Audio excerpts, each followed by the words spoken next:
केदारनाथ भारत में हिंदुओं का सबसे बड़ा धार्मिक तीर्थ स्थल।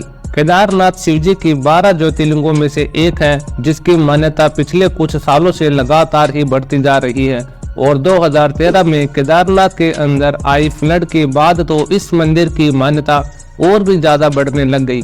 यह मंदिर 400 सालों तक बर्फ के नीचे दबा हुआ था और 400 सालों तक बर्फ में दबे रहने पर भी इस मंदिर को एक खरोंच भी नहीं आई थी, जबकि इस मंदिर के आसपास के इलाके पूरी तरह से तहस नहस हो गए थे। आज तक कोई भी ये पता नहीं लगा पाया है कि ये मंदिर कितना पुराना है। वहीं कुछ लोगों का कहना है कि इस मंदिर को पांडवों ने बनवाया था और पांडव आज भी इस मंदिर की रक्षा करते हैं। केदारनाथ मंदिर के बारे में बहुत सारे ऐसे राज छुपे हुए हैं, तो चलिए जानते हैं उन राज के बारे में। तो वीडियो शुरू होने से पहले आप हमारे चैनल को सब्सक्राइब जरूर कर दें, यह आपके लिए फ्री है पर मेरे लिए बहुत इंपॉर्टेंट है। तो चलिए शुरू करते हैं। तो पहले जान लेते हैं कि केदारनाथ को बनवाया किसने था। यह बात तो आज तक स्पष्ट नहीं हो पाई है कि इस मंदिर का निर्माण किसने करवाया था, लेकिन इसके पीछे 2 कहानियां छुपी हुई है। एक कहानी तो यह है कि लोगों का ऐसा मानना है कि इस मंदिर का निर्माण 3500 ईस्वी पूर्व पांडवों ने करवाया था और दूसरी कहानी यह छुपी हुई है कि जो प्रेजेंट के अंदर जो अभी मंदिर बना हुआ है उसका निर्माण 8वीं शताब्दी के अंदर गुरु आदि शंकराचार्य ने करवाया था। अब पांडवों ने कितना मंदिर बनवाया था और आदि शंकराचार्य ने कितना मंदिर बनवाया था, इस बात की कोई भी पुष्टि नहीं है। पर पांडवों ने भगवान शिव का मंदिर इतनी ऊंची पहाड़ियों पर क्यों बनवाया था? देखिए, महाभारत के युद्ध में पांडवों ने अपने ही भाई और गुरुओं की हत्या कर दी थी, जिसके बाद पांडव अपने आप को दोषी मानने लग गए थे। युद्ध जीतने के बाद भी उन्होंने कई सालों तक हस्तिनापुर पर राज किया था, लगभग 40 सालों तक।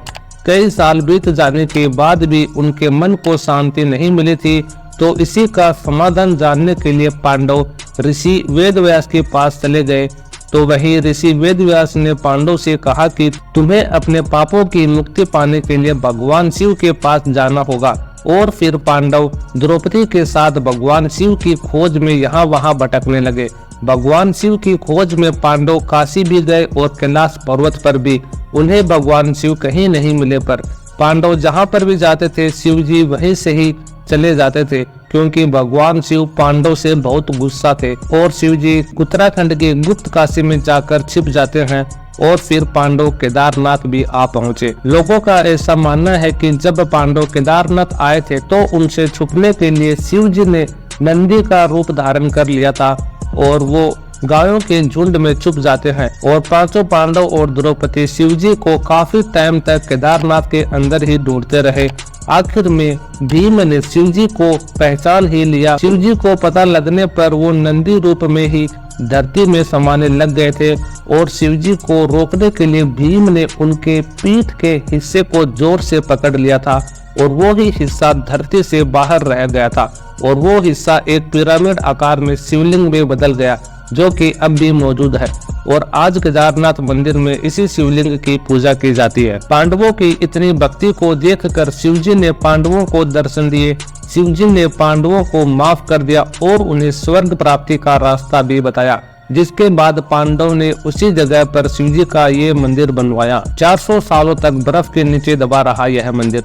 देखिए, 13वीं शताब्दी से लेकर 17वीं शताब्दी तक एक ऐसा समय आया था जब ऊंचे ऊंचे पहाड़, बड़े बड़े माउंटेन और उनके आसपास के एरिया पूरी तरह से बर्फ से ढक गए थे और कई बार बर्फ के बड़े बड़े पत्थर और चट्टानें यहाँ गिरती रहती थी। इस 400 साल के टाइम पीरियड को मिनी आइस एज भी कहते हैं। और जब ये बर्फ की चट्टानें पिघलने लगी तब आया कई हजार साल पुराना महाभारत के टाइम का ये मंदिर, जो आज भी उतनी ही मजबूती से खड़ा है जैसा उसे बनवाया गया था।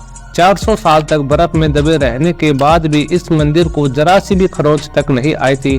पांडव आज भी करते हैं इस मंदिर की रक्षा। ये तो आप सभी को पता ही है कि साल 2013 में केदारनाथ के अंदर बादल फटने से बहुत ही भयंकर बाढ़ आ गई थी, जिसके बाद पूरे उत्तराखंड में ही तबाही मचने लग गई थी। लोग अपने आप को बचाने के लिए भगवान के भरोसे इस मंदिर में आकर बैठ गए थे। उस बाढ़ के अंदर उत्तराखंड के 2000 से भी ज्यादा घर तबाह हो गए थे, पर इस फ्लड में इस मंदिर को एक खरोंच भी नहीं आई थी। पहाड़ पर से एक बड़ी सी चट्टान बहुत ही तेजी से मंदिर की तरफ आने लगती है।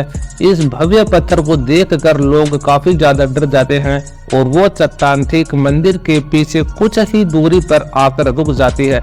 इस बड़े से पत्थर ने पानी के तेज बहाव का रास्ता ही बदल दिया था और कोई भी पत्थर मंदिर की तरफ आता तो वो पत्थर इस चट्टान से टकराकर पूरी तरह टूट जाता था।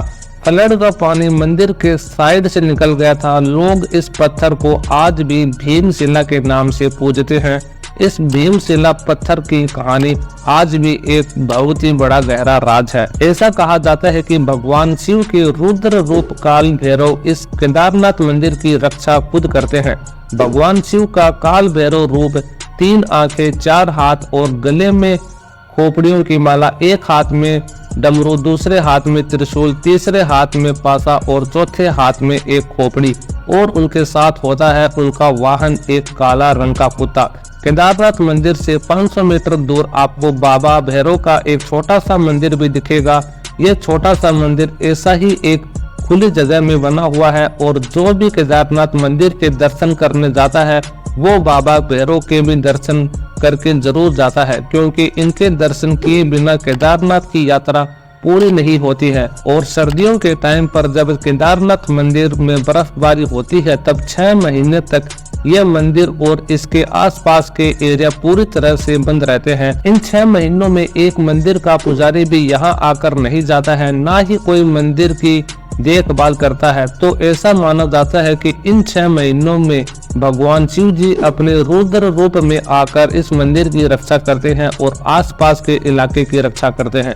केदारनाथ टेम्पल 22,000 फीट ऊंचे 3 पहाड़ों के बीच बना हुआ है, जहां पर हर साल 10 लाख से ज्यादा लोग जाते हैं। हिंदू धर्म के अंदर सबसे बड़ा तीर्थ स्थल इसी केदारनाथ मंदिर को माना जाता है। तो आपको आज के इस वीडियो में बाबा केदार के बारे में जानकर कैसा लगा कमेंट सेक्शन में जरूर बताना, और इसी तरह के अमेजिंग वीडियो के लिए आप हमारे चैनल को सब्सक्राइब और वीडियो को लाइक जरूर कर देना। मिलते हैं अगली वीडियो के अंदर।